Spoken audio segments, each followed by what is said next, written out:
Hello everyone, Mr. Storkin here. Welcome back to Pokemon Violet. Today we're going to continue on with our quest and attempt to finish all the classes. As today we can actually finish most of them. We're gonna do history, language, art, and home ec. Because I'm more curious about it, we're gonna do history. Mr. Ryfort. Sure, why not? Class will begin soon. Don't be tardy. This is gonna be the really astute dragon guy from earlier, isn't it? I think so. Maybe I could be wrong. Oh, it's a woman. Not to be racist, but it's like, oh, behold, references to Scarlet and Violet. That's actually kind of interesting. Sorry. Oh, I see we have new students here with us today. My name is Ryfort, and I will be the one to impart knowledge of the past to your minds. Okay. Little minds, sorry. I love that Aracune in the center. History is a wonderful thing, truly splendid. Our lives of our ancestors throughout history forge the path to the present in which we live. Today you shall learn about the most mysterious location of all Paldea, the Great Crater. But as you are aware, the massive crater known as the Great Crater of Paldea exists in the heart of our region. The area inside this crater called Area Zero and research of its geological strata and material composition has shown the crater is in fact over 1 million years old. It is long believed that a certain something rested in the bottom of this mysterious crater. I love that random twitching in your hair. Perfect timing to make eye contact, young Indigo. Answer me this. Yes, eye contact. What exactly was believed to be in the Great Crater inside Area Zero? A treasure? That's correct. You're a surprisingly clever one, aren't you? I see you did your homework prior to coming to my class. I did not. Let's start with some believe that a treasure more valuable than anything else in the world rests inside the depths of the Great Crater. So much for the dreams of these treasure hunting, though, as a lab has been built in those very depths. Oh, and before I forget, you would all do well to remember the Great Crater and Great Zero are both off limits to those who have official business there. We do not dare entertain the foolish notion of gallivanting off to Area Zero in search of riches. This is no place for children dreaming of treasure and adventure. Okay, besides, if it were all possible to investigate the area, I would surely be the first to do so. Oh well, is it time already? I must have gotten swept up in filling your minds with knowledge. Okay. That ends today's lesson. We will unveil more of the history's enigmas together next time. Okay, that's good to know. So, yeah, things have been going on. I know you're like, oh, MH, tell us about your exciting life. She's like, I've just been working and watching Chuck. So, yeah, we're going to continue with history. Yeah, I want to finish all of these, and then next time we are going to finish the error storylines. Okay, class will begin shortly. Don't be tardy. Okay, if you say so. I'm actually thinking of ending Arvin's before we end King Star's story, but that's just my thought process on all of it. Greetings, my little students. Whatever you did yesterday is now part of history. Today we'll continue to unravel the marvels that history that has presented to us.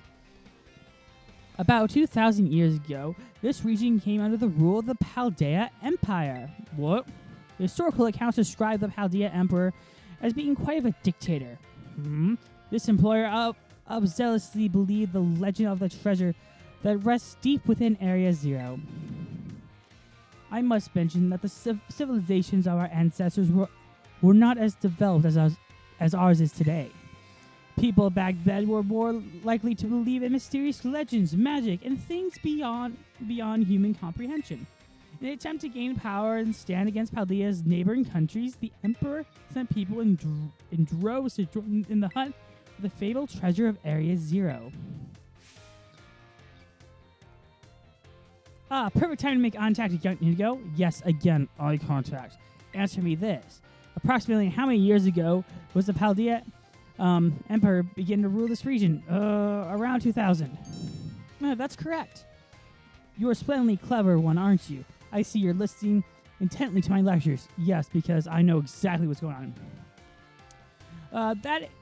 The answer is about 2,000 years ago, when the Great area of the exploration began. However, it is said that not a single adventurer sent out by the Emperor had overreached the depths of Area Zero. It was the pushing journey itself that bared its way, or perhaps some unknown creature. The resounding failure of the great area of exploration almost certainly heightened the air of mystery surrounding the crater. That was an interesting shot to have. But your hair is still twitching. That one thing is just like, I'm trying to sleep. Anyway. And I wouldn't give to explore Area Zero in its untouched state at the time. I suppose I can only hope for a swift invention of a time machine. Oh, is it time already? I must have gotten swept up in filling your minds with knowledge. More of it next time. Good to know. This is actually kind of an interesting class. The history one? It's pretty cool because we get to learn stuff. And it's always good to learn stuff when you can. So, yep. Good boy, Master Indigo. What class would you like to take? I would like to continue in my history class. You like history with Miss Ryford? Oh, Miss. So there's no Mr. Ryford? Class will begin soon. Don't be tardy. I was trying to be funny. Didn't appear to work on you because you're just like, whatever.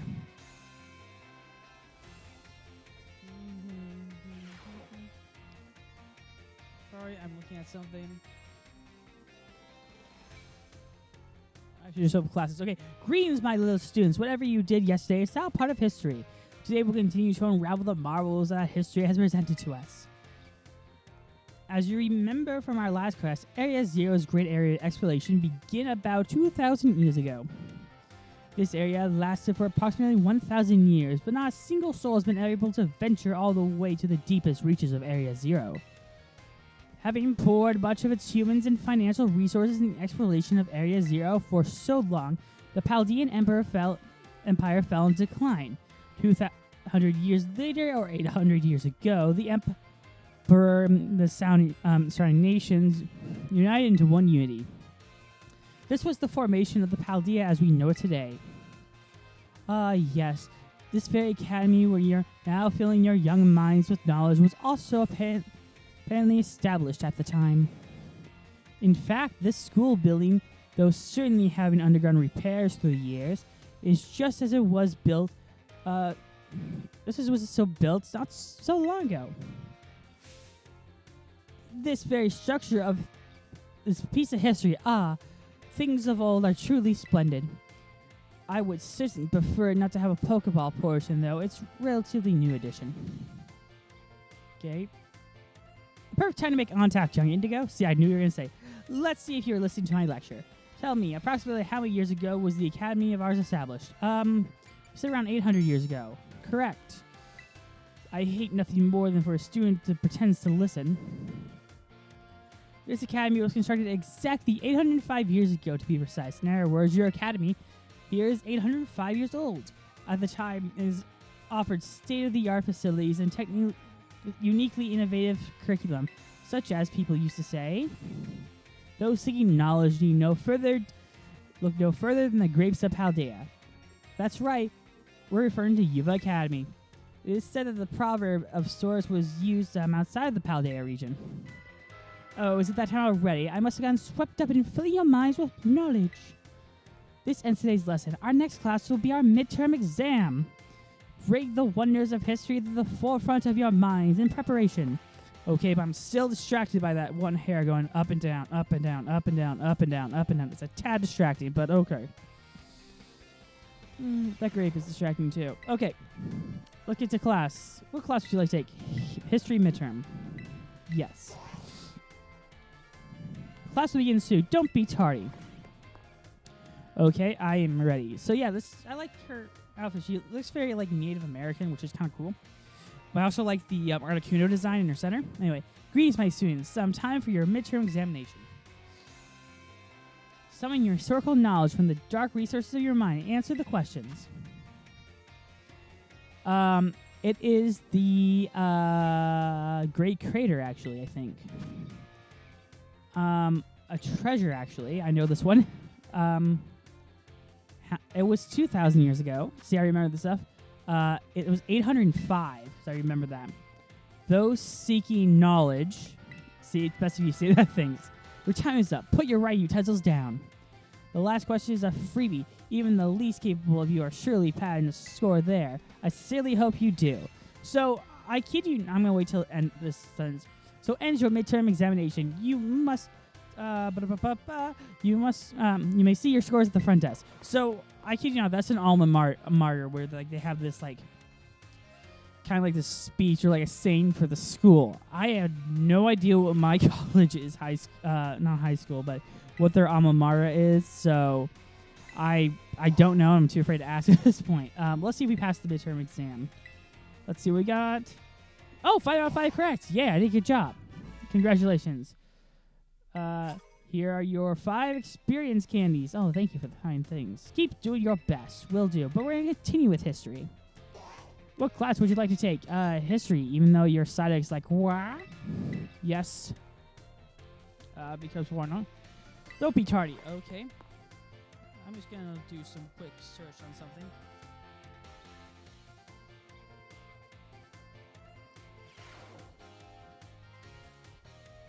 Anywho, okay. Greetings, my little students. Whatever you did yesterday was part of the history. Okay. I was hoping to continue unraveling the marvels that history has presented us with today. Okay. However, I imagine your ability to concentrate has particularly derailed my midterm. I suppose changing things up for fun and variety may be a good idea every now and then. So allow me to tell you about an old fairy tale that has been passed down for Paldea for generations. Once upon a time, there was a king who very much enjoyed collecting treasure. He was particularly fond of treasures from other countries. One day, a merchant from the east heard rumors of the king and came to meet him. The merchant laid out 4 treasures in front of the treasure-loving king. The 4 treasures were as follows: a vessel, a sword, a set of tablets, and a set of beads. Seeing each rarities before him, the king leaped for joy. He showed the merchant with gold and coins and claimed the 4 treasures for himself. Perfect timing to go. Okay. I said one of the treasures was set tablets. What do you think these tablets were? Wooden plank. I'm gonna go with that. Correct. I was just guessing. These particular tablets were wooden and used as writing medium in East in ancient times. And as you may know, they fell out of popular use as paper became more universally available. For the king to consider these paper substitutes treasures, they must have been superb quality. That, or perhaps they had some amazingly profound teachings writing on them. So the king obtained these 4 treasures, and on that very night, it is said a terrible disaster rained down upon his castle, reducing to rubble by dawn. Oh, was it the time already? I wasn't done with my story, but alas. So the story ends today's lesson. If you are interested in how the story ends, you may come see me outside of class hours. I would definitely love to come during after class hours, for a little bit extra credit. Or, there's a lot of professors that actually don't believe in extra credit, which is actually not a horrible idea or methodology. It's just interesting to say the least. Well, let's continue with history. Yes. I never really... all my history teachers were dudes when I think about it. There was one guy who's, really stern about it, but she's like, okay. I also had him again for, history and cinema, which was a better class because it was about film studies, and I knew film studies. Anyway, greetings, my students. What we did yesterday was now part of history. Today, we'll continue to unravel the marvels that history has presented to us. I trust you all remember the lesson before the midterm exam concerning the great crater of Paldea and its interior, Area 0. This mysterious crater captured the imaginations of many, including the former Paldea Emperor. 200 years ago, a group of explorers claimed to have finally reached its depths. The name of this team that achieved this great feat was the Area 0 Expedition. Wow, great name. And the team is said to have been made up of Paldea's best and brightest. Skilled battlers, brilliant researchers, talented individuals of all kinds. Among the list of team members was the name of one man who was the author and brilliant natural of history, Heath. His name? After returning from the expedition to Area 0, he used his literary talent to record the events of the expedition to an unpublished team. Oh, I just now noticed you have the bad thing as your belt buckle. That's pretty cool. It was a really bad name. It was the Area 0 Expedition. Sorry, I had a belch. Quite a clever one. The correct name for this team was the Area 0 Expedition. Yeah, that's what I said it was. I wasn't talking because I'm just like, that was already told. This record is known as the Violet Book. Okay. At this time, the entire region of Paldea was absurdly buzzing about Area Zero. The Violet Book was so popular and practically everyone had a copy. However, this book itself was full of fantastical descriptions and illustrations of things that could never be thought as real. The masses began to call Heath a liar.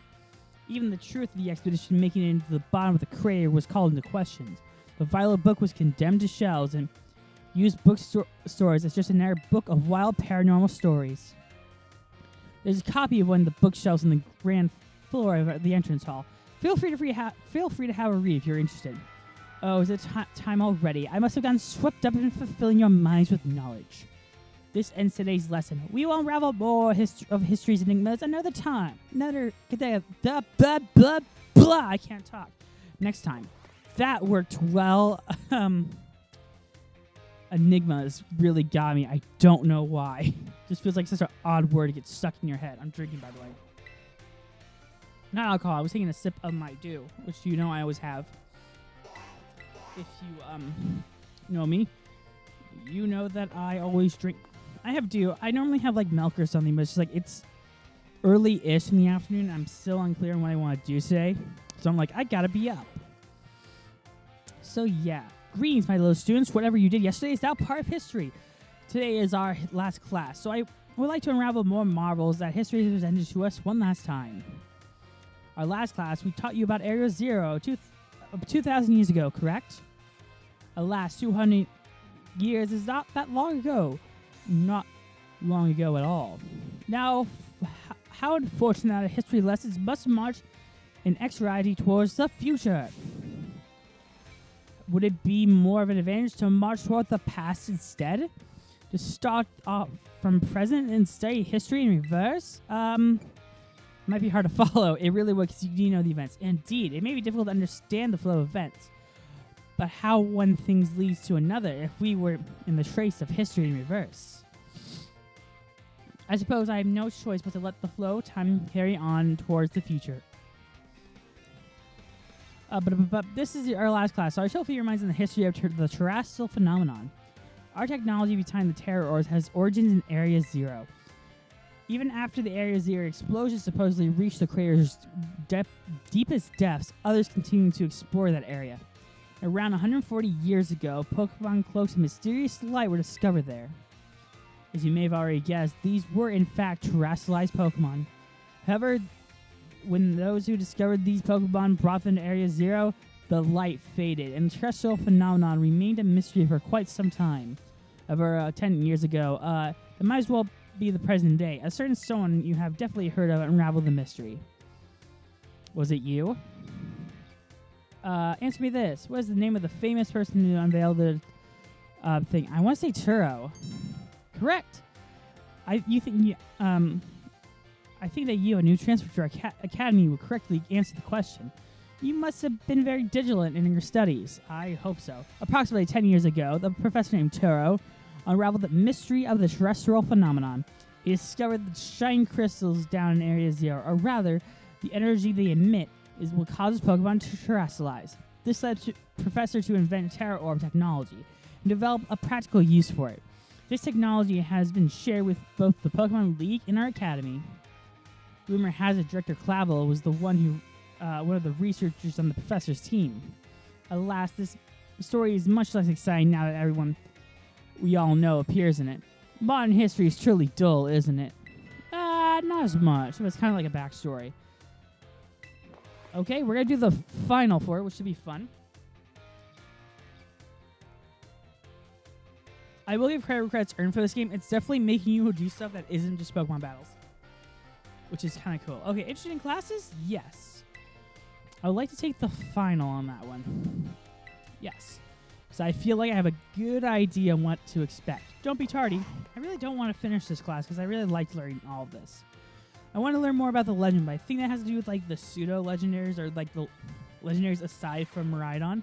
Greetings, my little students. It's time for our final examination. Summon your historical knowledge from the dark resources of your mind and answer the questions. Okay? But it's called Area Zero. Ah, I knew that one. It was 105. A folding fan. I was like, what is it? It's like it's folding fan. Which area executive team member wrote down? It was Heath, wasn't it? It was 10 years ago. Your time is up, but put your writing utensils down. You must excuse the last question. It's too shallow and ridiculous to be on a history test, but the last director forced me to include it. So ends your final examination. You may ask for your scores at the school's front desk. Okay, your hair was still twitching like, So, yeah. I'm haunted by the grape. Let's take a look at your results. And 4 to pass it. Okay, let's see. You did your history test. Come on. Oh, 5 out of 5. That's great to see. Anyone who passed it, thank you for 5 medium candies. I appreciate that. Keep doing your best. Sorry, I had to belch there. I'm going to start giving that to my team, actually. I have to look at my notes because not all of them are going to be part of the team. Sorry, wrong number to keep going up to. But Skeldridge is definitely going to be one of them. Wow, Skeldridge leveled up twice. And definitely Godzilla.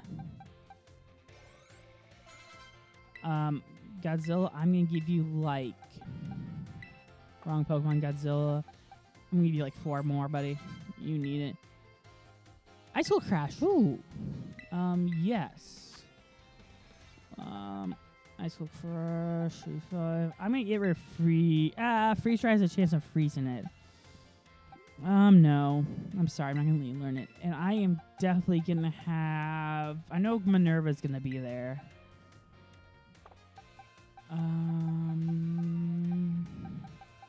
Yeah, let's give it to Minerva. All of them. There you go. And, I gotta give you some to Whoops, because I know Whoops gonna be in the team, too. I think there's only one Pokemon that I know is not going to be on the team that's in my boxes. Because I was looking at the team members and the typing. I'm just like, oh, well... So-and-so isn't as helpful. I'm going to finish... Actually, I want to give Whoops the 10. Okay. I want them to be level 62. And, so yeah. Actually, what's the experience before I do that? No, I'd rather just wait. Okay, we're going to move on to another class if I get stuck out of this loop. But let's do it. Good evening, Master Dingo. What class would you like to take? I would like to take... Ooh, let's actually do art. Mr. Hassel. Okay, we're going to do Hassel. So I'm just now looking at the clock, and it says like 23 minutes. I'm just like, oh, crap. Are we not be able to do all these? I want to try and do all of them today. So we might have to go a bit over, but I do apologize in advance if that ends up happening. Oh, it's the dragon guy. And nice pitch. I love that derpy picture of the fanfare right there. Greetings, I'm Hassel. I will be teaching this art class. It's a pleasure to meet you all. Now, let's be candid for a moment. I imagine that many of you forget what you learned in this class once you graduate. Yes, after all, you don't know the basic understanding of artwork, and a much less refined appreciation of beauty for most exams or jobs. So, in my class is a waste of time for you then. I want him to yell at that kid. I think not. At least I certainly hope it isn't. Think for a moment, all of you. What is beauty anyway? What makes something beautiful? The Eye of the Beholder. Interesting. Thank you, Indigo. I ought to slap you. Oh, I don't mean to suggest there's a correct answer to my inquiry. The important thing is that you take time to think about it. So, I'm going to share this quick story about the time I almost got in trouble with the professor because he asked a question, and I didn't know it was meant to be rhetorical. He says, like, oh, I'm not expecting you all to know, like, he's like, oh, I bet none of you know who directed Iron Man 3. My arm went up, and he said, yeah, I said Shane Black, because I knew it was Shane Black. Because I thought he was asking a question. He's just like, oh, I was trying to be rhetorical. I was like, oh, now you tell me. Anyway, think about why we might find beauty in a flower blooming on the side of the road, for example. Question why the sky is a different shade of blue, and the ocean, and then the ocean, and why the leaves change color. Ponder the windmills of Artisan and how they move. complete the chilling bite of the waters of Gascarafa. I'm sure you'll all find that every little detail of our lives will seem more vivid, more impactful, just as you take the moment to stop and think. And I am certain that if you stop and truly appreciate the little beauties of this world, it will help you through the days where your studies have you exhausted with your work has dampened your spirits. Indeed does, actually. Pardon me for waxing philosophically. You don't need to understand all of that now. To put it simply, it is truly that one doesn't need art to survive, but certainly makes surviving much more enjoyable. Okay, if you say so. My hope is that this class will add even a little bit of color to your lives. That's it for today. Next time we'll try a more hands-on approach on appreciating beauty. Whoa, okay, I think that's kind of like crossing the line, but I could be wrong. I love that I said crossing the line. I love the noise bats in the background. Oh, you switched out for a Gengar. Cool. What class would you like to take? I'm going to continue with art. Yes. Did he switch out? He did switch out because he used to have a, is that like to mention show it's nighttime now? Which would be kind of cool, actually. So, yeah. Oh, Penny's in the class. Cool. Hello, class. It is I, Hassel, yet again. In our previous class, we discussed what beauty is, which might have been a little boring for you. So today, I thought we'd mix things up a little bit to pick your interest in art. Allow me to introduce our special guest. Oh, it's a Gabite. Gibble, Gibble. It's a Gibble, actually. This is Professor Gibble, an assistant lecturer for today. Now then, Professor Gibble, would you be so kind for us to design his trash lives for us? Graham!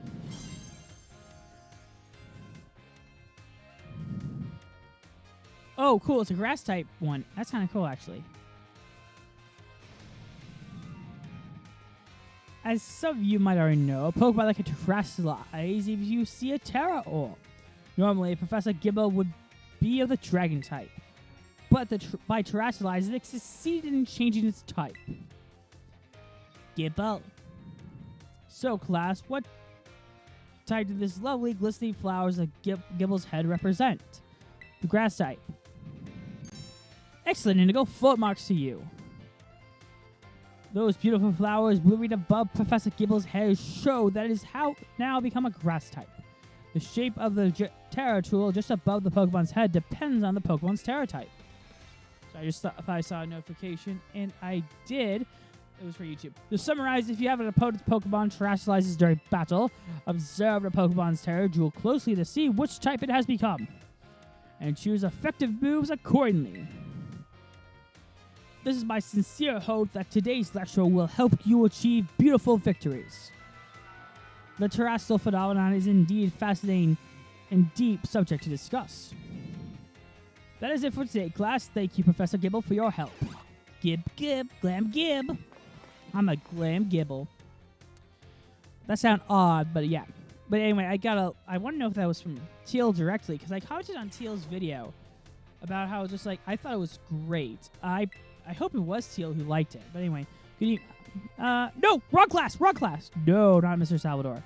I got distracted by my phone because I'm like, oh, see what happens when you have phones during class? So yeah. Yes, Mr. Hassel. I gotta check my email real fast to see if that actually was Teal that liked it. Don't be tardy. If it was, it'd be like, cool, Teal Game Master acknowledged me again. I'll find out who liked it. So yeah. Hello class, it is I, Hassel, yet again. I've been told my previous lecture about the Terrasilize phenomenon was well received. Thank you all very much for the kind words. I'm gonna drink my tuna. Yum. Requested that I impart even more bound knowledge to my students. So I decided today we shall take another look at how Pokemon can Terrasilize. Gibble. And of course, here's Professor Gibble to help us. Now then, Professor Gibble, if you be so kind as to translate for us.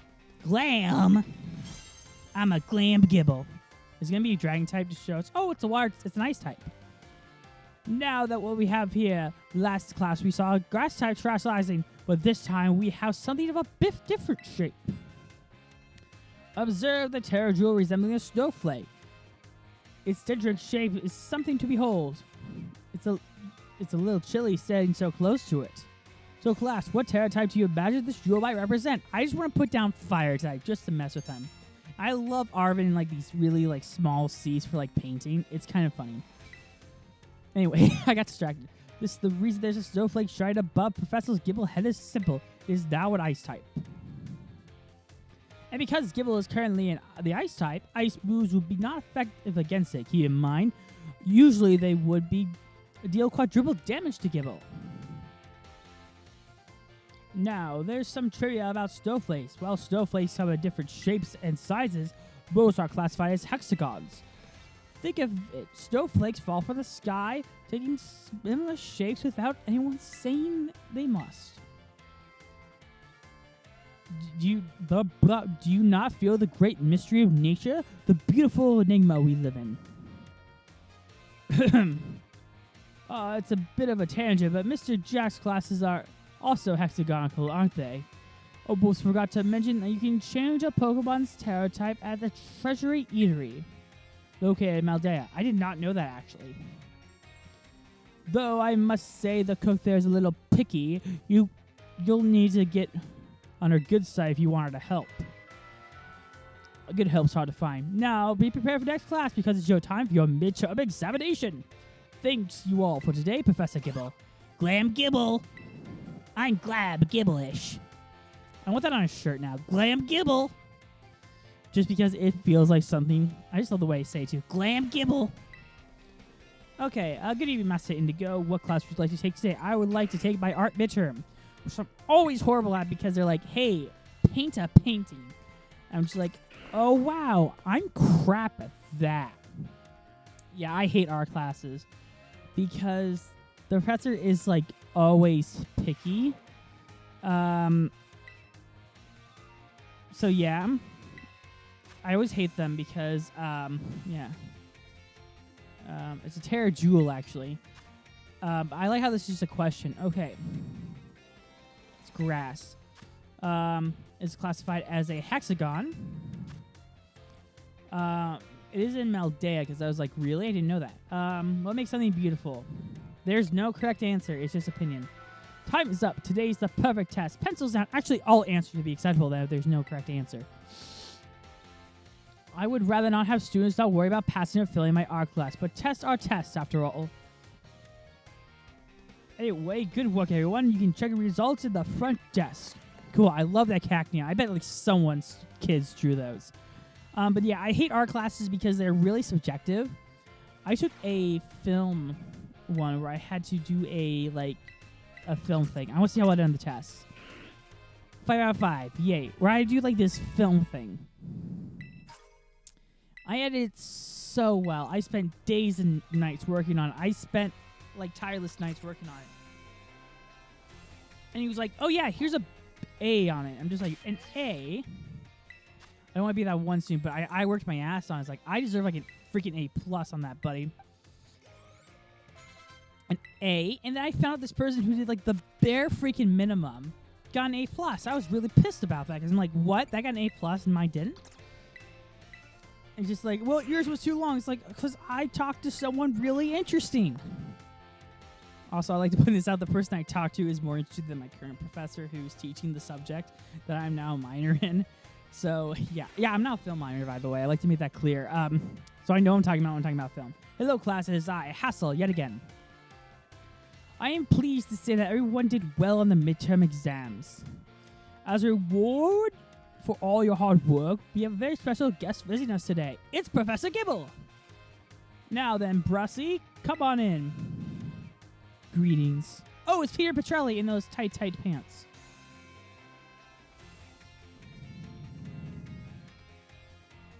I am Brassius. I am the artist, and I focus exclusively on grass-type Pokemon for my work. Brassius here creates three-dimensional pieces, like statues and the like. One of the major works of his installation tiles sundering some flora found in Artisan. I think his head looks like weeds. Many of you challenged the Artisan Gym, and no doubt familiar with these sculptures.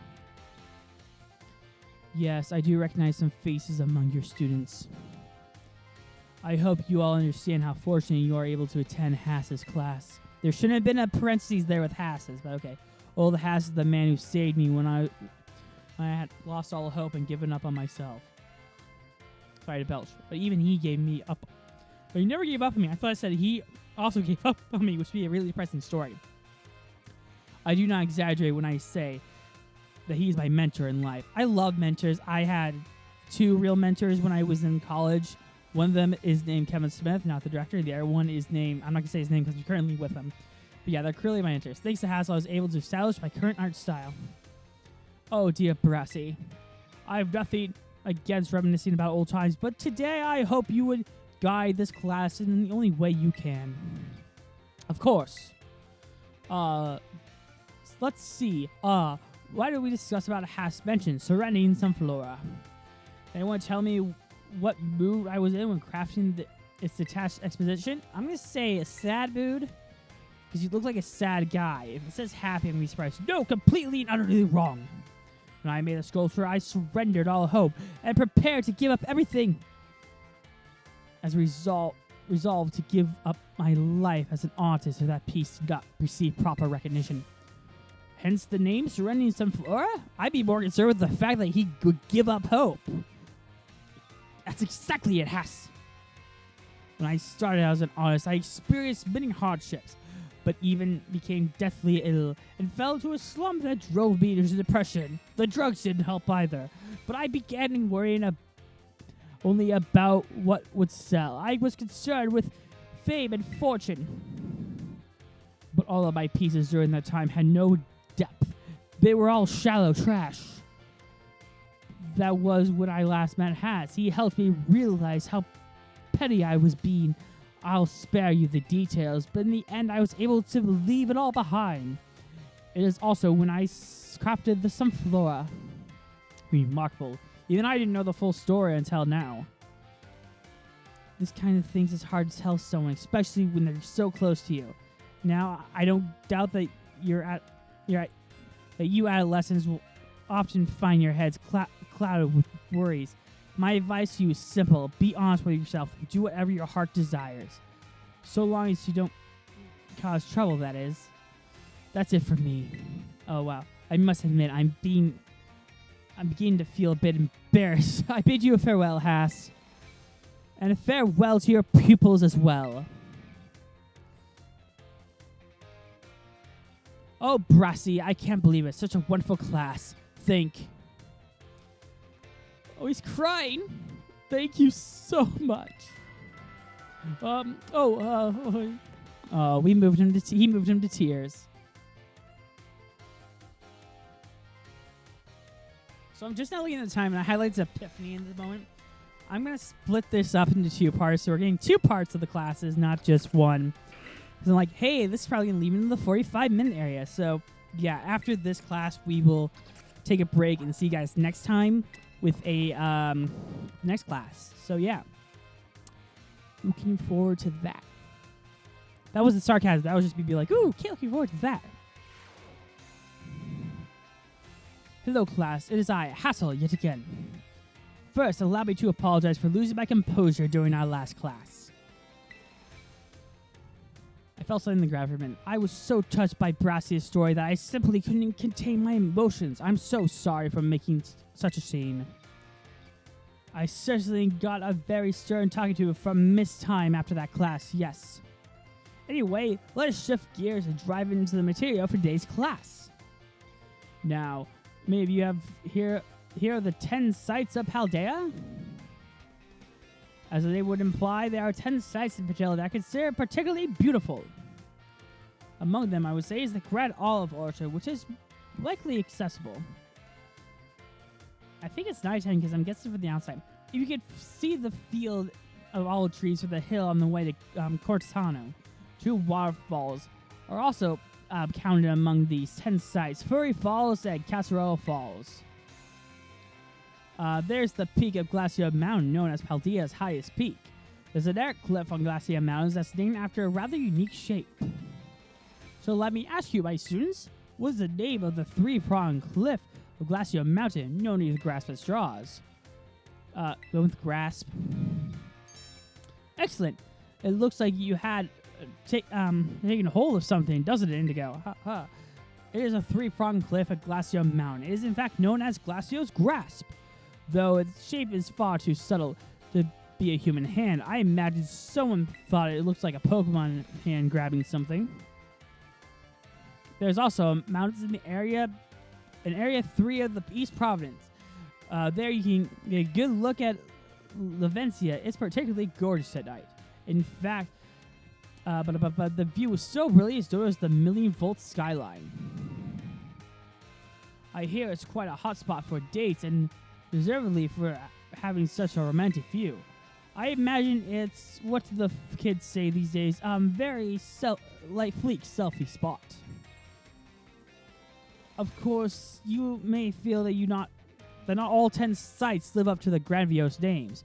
How often do we visit some of these tourist spots only to be disappointed? Not to say that you shouldn't visit them, only that you should keep your hopes in check.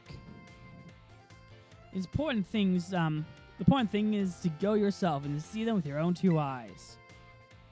And sometimes a disappointing experience can be worthwhile its own way. Take a chance. I don't know.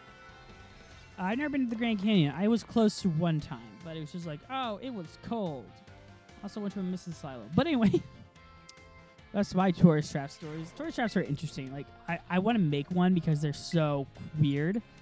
Like, I'd love to have my own version of the Mystery Shack. I really would. Those who don't know what the Mystery Shack is, look it up. It's from Gravity Falls, one of the greatest shows of all time. I have a review of it on the channel if you want to check what I thought of it. So, yeah. That's my 2 cents on it. Hello, class. It is I, Hassel, yet again. My, how time flies, as they say. Indeed, our time together has certainly flown by. It's hard to believe this is our last class. Now, our topics for today may feel somewhat unrelated to art. There is absolutely no set definition of what art should be. Therefore, let us carry on with this discussion and see where it takes us. There are 2 things I will focus on today: ribbons and marks. Both ribbons and marks are special honors that capture the Pokemon's qualities. There will be times your Pokemon gives a maximum effort for a noteworthy experience. In recognition of its feats and accomplishments, it can be given a ribbon. To give an example, if you manage to become incredibly close to a Pokemon, they may be granted a best friend ribbon. Incidentally, if you are a person in Casperavo who gave the Pokemon best friend ribbon, okay?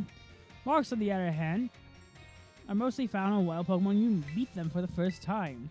They can symbolize the character of a Pokemon, such as a rowdy mark or a vigor mark. Okay, my floor is shaking. It's really weird. It's completely up to luck whether you run into these marks. Sorry, I'm just like, this feels weird.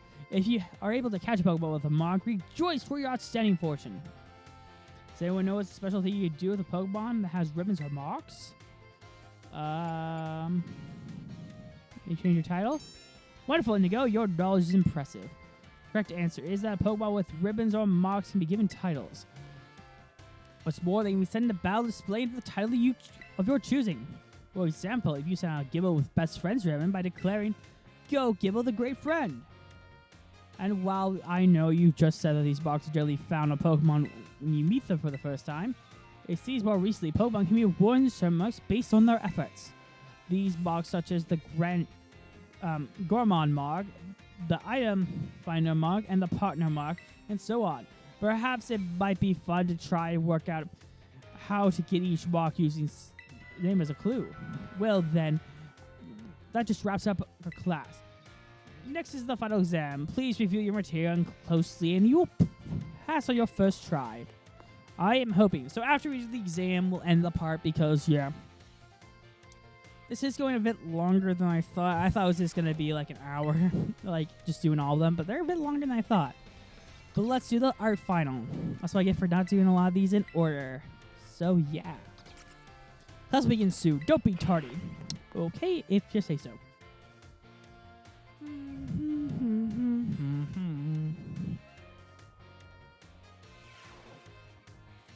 I hope you're ready for your final because it's time for your final exam, and focus and do your best.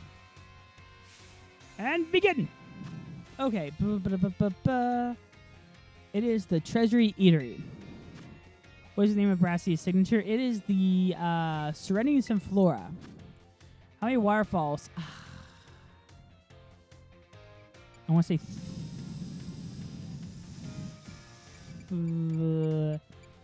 3.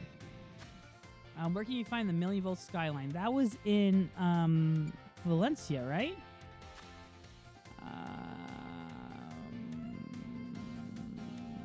That's false. I feel like I failed the one. Time's up. That's it for today's test. Pencils down, please. Thank you all so much for learning with me. I feel like I failed that. And it's my sincere wish that you all go on with even greater, more prosperous futures. I don't know why I said it like that. And that's that. Good work, everyone. You can receive your results from the front desk. Okay, I felt like we did horribly, but that's just my 2 cents on the whole situation. But hopefully you did well. I'm hoping. It feels great to get the test out of the way, doesn't it? Let's take a look at your results. You must get 3 questions correct to pass the midterm exams, and 4 questions correct to pass the final exam. Let's see you doing your test. I probably got 4. 4? Yeah, I thought so. Let's pass the score. Congratulations. Mr. Haslash is to give its reward to any student who passed the exam. Thank you for the medium experience keys. I will treasure them until the end. Well, anyway, that's going to do it for this video. I hope you all enjoy it. Be sure to like, comment, subscribe, because it does help us out. And we'll see you guys next time as we finish the rest of the classes, which should be around 46 minutes as well. So yeah, until then, be sure to like, comment, subscribe, and we'll see you guys then. Bye-bye.